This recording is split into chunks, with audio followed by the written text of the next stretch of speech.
ฮะแล้วมาต่อกันใน EP 3เนาะ EP นี้สิมาบอกวิธีการลินเนาะแล้วก็เบิ่งว่าเงินเฮานี่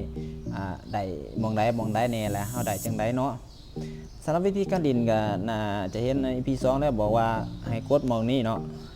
อยู่มองกลางเนาะมองกลางนี่เฮากดแบบนี้เนาะกดมองกลางเลยถ้าว่าเฮาอยู่ไกลเงิน ให้เฮากดมองกลางเนาะวิธีการลินเนาะหรือว่าก่อนสิเข้าไปให้เฮาเบิ่งเลือกเบิ่งโหลด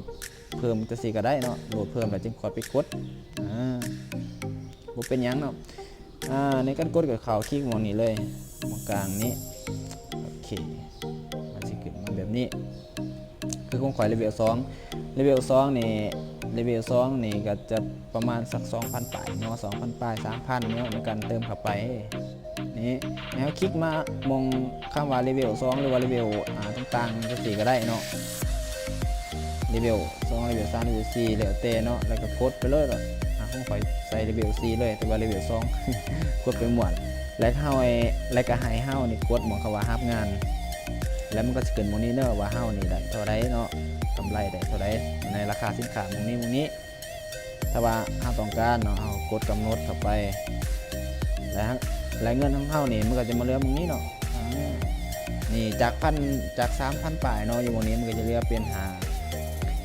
เรือ 1,700 ปลายเนาะก็คือว่าเฮาไปซื้อเครื่องแล้วเงินเฮามันเหลือเนาะแต่ว่าให้ต้องการดีเฮาก็ไปกดเอาอีกเนาะ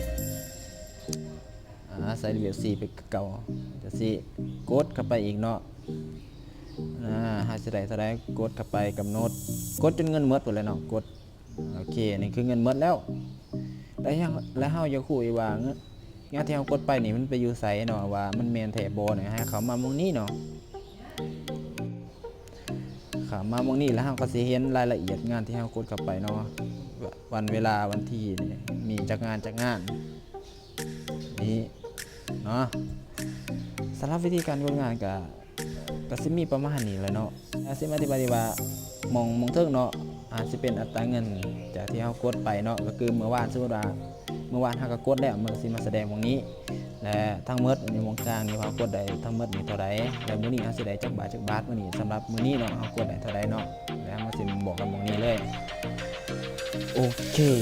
แล้วคลิปหน้าเฮาสิมาวิธีการถอนเนาะวิธีการถอนเงินว่าถอนอะไรเนาะโอเคสำหรับคลิปนี้ขอลาไปก่อนบ๊ายบาย